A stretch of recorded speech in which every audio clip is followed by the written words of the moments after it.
अस्सलाम वालेकुम and very warm welcome to my YouTube channel. मैं हूं अनीका निसार। नाज़रीन, लास्ट मंथ के आखिर के दिनों में 27 मई को एक खबर आई कि नुपुर शर्मा नामी खातून जो कि बीजेपी स्पोक्सपर्सन है, उसने गुस्ताखी रसूल सल्लल्लाहु अलैहि वसल्लम की, एक ऐसी हस्ती की शान में गुस्ताखी की जिस हस्ती को अल्लाह ताला ने रहमतुल आलमीन बनाकर भेजा।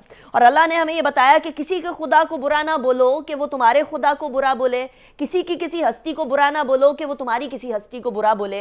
तो हमें तो इस्लाम ने यह सिखाया, अमन सिखाया कि किसी के फेक खुदाओं को भी, झूठे खुदाओं को भी झूठ नहीं बोलना। लेकिन भारत के अंदर मुसलमानों के खिलाफ एक नई लहर दौड़ पड़ी, और वो लहर आज से नहीं बल्कि आरएसएस की बेसिक जो उनकी स्टार्टिंग थी वहीं से ऑनवर्ड्स चलती चली आई है। भारत के अंदर एक बहुत बड़ी तादाद के अंदर मुसलमान रहते हैं, बहुत बड़ी तादाद के अंदर क्रिश्चियंस रहते हैं और दलित रहते हैं।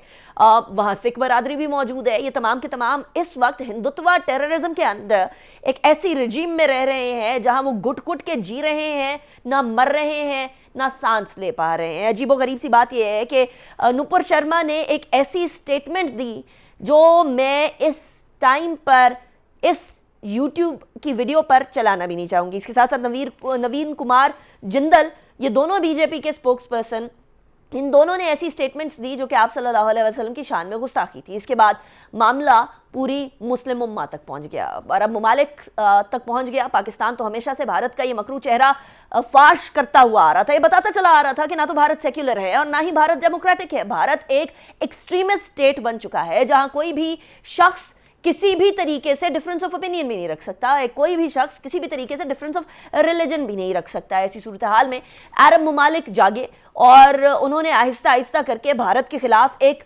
महाज खोल लिया। इसके अंदर 15 ममालिक ऐसे हैं जिन्होंने ऑफिशियल कंप्लेन जो है वो भारत के साथ की। Iran, Iraq, Kuwait, Qatar, Saudi Arabia, Oman, UAE, Jordan, Afghanistan, Bahrain, Maldives, Libya, Turkey, Indonesia, last but not the least Pakistan, जो कि हमेशा से भारत के हवाले से सच्चाई बताता आया, इन तमाम ने ऑफिशियल कंप्लेन ज्वाइन की। मुस्लिम ममालिक के अंदर एक और बहुत बड़ी मुहिम चल पड़ी है जिसके अंदर बॉयकॉट इंडियन प्रोडक्ट्स की बात है। और यहाँ सऊदी अरब, बहरीन, कुवैत के अंदर तो अभी से भारत के प्रोडक्ट्स को बॉयकॉट करना शुरू कर दिया गया है। पूरी मुस्लिम उम्मा में ये इस्तराब पाने के बाद और एक सर्टन प्रेशर पाए जाने के बाद भारत की बीजेपी ने इस बात में आफियत जानी कि थोड़ी देर के लिए घुटने टेक ही दिए जाएं। वो कहा जाता है कि ये जो जिस तरीके से इनकी एक्सट्रीमिस्ट थॉट है, ये बड़े फूलों के गुलदस्ते के अंदर इसको पैक करके बेचा करते हैं पूरे दुनिया के अंदर। घर वापसी का नाम दिया करते हैं। घर वापसी एक ऐसा कॉन्सेप्ट है कि जहां कोई भी मुसलमान, कोई भी क्रिश्चियन, कोई भी सिख होने का हक नहीं रखता। सब के सब हिंदू होंगे या फिर जीने का हक खो बैठेंगे, मार दिए जाएंगे। ये घर वापसी का कॉन्सेप्ट है भारत का, जो कि अब ज्यादा से ज्यादा फरोग पाता जा रहा है। और नरेंद्र मोदी के होते हुए 2014 के नरेंद्र मोदी के आने के बाद से, और वो आरएसएस की सोच जो वो कब से लेकर आ रहा था, वो आने के बाद ये चीज़ ज़्यादा से ज़्यादा हम लोगों को नज़र आना स्टार्ट हो गई है। भारत ने इस बात में, क्योंकि जिस तरह मैंने पहले भी कहा कि अरब ममालिक ने जब प्रेशर एक्सर्ट किया, जब वहाँ से भारतीय एम्प्लॉयज़ को निकाला जाने लगा, एम्प्लॉयर्स की तरफ से नौकरियाँ जाने लगी भारत की, जब रेमिटेंस जाने लगी, तो भारत ने घुटने टेके और नुपुर शर्मा और नवीन कुमार जिंदल को दोनों को सस्पेंड कर दिया गया। एक को सस्पेंड कर दिया गया, एक की रुकनियत को कैंसिल कर दिया गया। लेकिन नवीन कुमार जिंदल की तरफ से तो नहीं, नुपुर शर्मा की तरफ से एक और स्टेटमेंट आई कि सारे के सारे बैकिंग मौजूद है। उसने क्या कहा, ये सुनिएगा। And file an FIR against me. Devendra Fadnavis ji called to say, "Don't worry, beta, we are with you. We are all here with you." So the senior leadership, be it the Prime Minister's office, the Honorable Home Minister's office, be it the party president's office, they're all rallying behind me.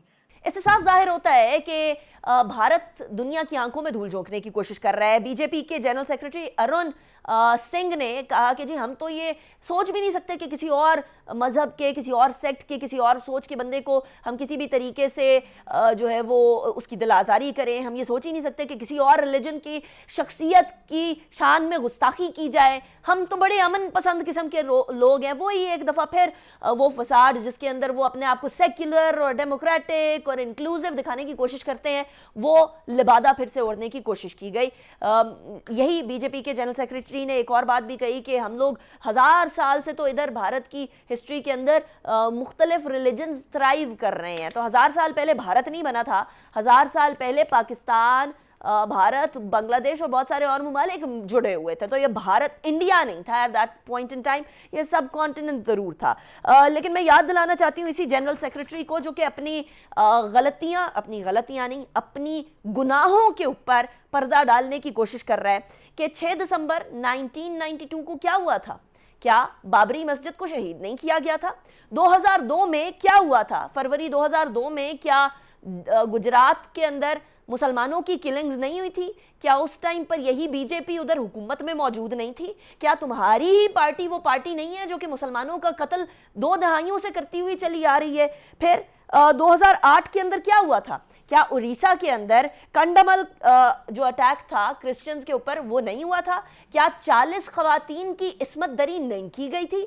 क्या Christians 75,000 Christians displace नहीं हुए थे?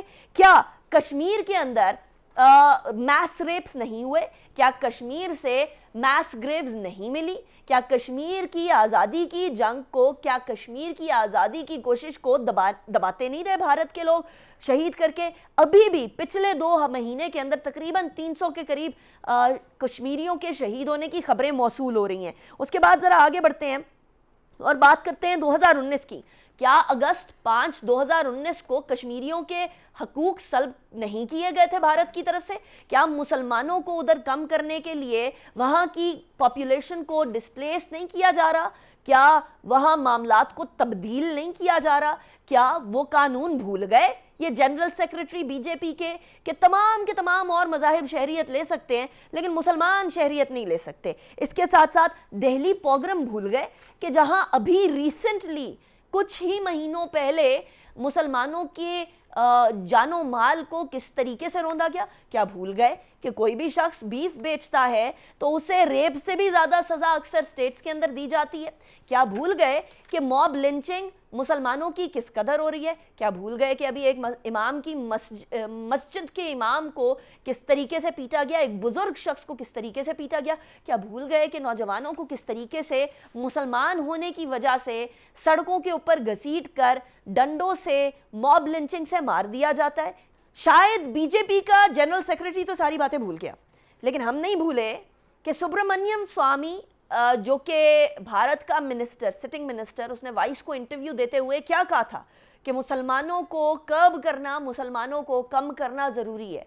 क्या कहा था कि सब लोग बराबर नहीं होते हैं। ज़रा सुने क्या कहा था। Muslims become more than 30%, that country is in danger. That sounds like hatred. That sounds like language of hatred. It's easy to say hatred. I'm being kind to them by not letting them come to India. All people are not equal.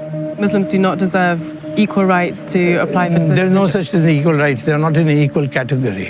अब भी क्या शक की कोई गुंजाइश है कि भारत तमाम की तमाम मज़ाहिब को, तमाम की तमाम बाकी एक सर्टन कास्ट से नीचे वाली कास्ट जो दलित हैं, उनको भी जिंदा नहीं रहने देगा? मुझे तो वो वाकया भी याद है जहां एक सिख लड़की ने एक हिंदू लड़के से शादी करने से इनकार किया और उसके बाद उसके पूरे खानदान ने मिलकर उस लड़की को पीटा, उस लड़की को रेप किया, उस लड़की का मुंह काला किया, उसको बराहना करके पूरी गलियों में घुमाते रहे। क्या क्या याद दिलाएं हम कि भारत किस तरीके से माइनॉरिटीज़ के खिलाफ एक सर्टन महाज आराई कर रहा है। So remember, the world needs to wake up to the atrocities that India is at this point in time putting the minorities under. Each and every day in India for the minorities is getting difficult and difficult. And if we don't wake up right now, then millions and millions of people will die. Aniqa Nisar को इजाज़त दीजिए। अल्लाह हाफ़िज़।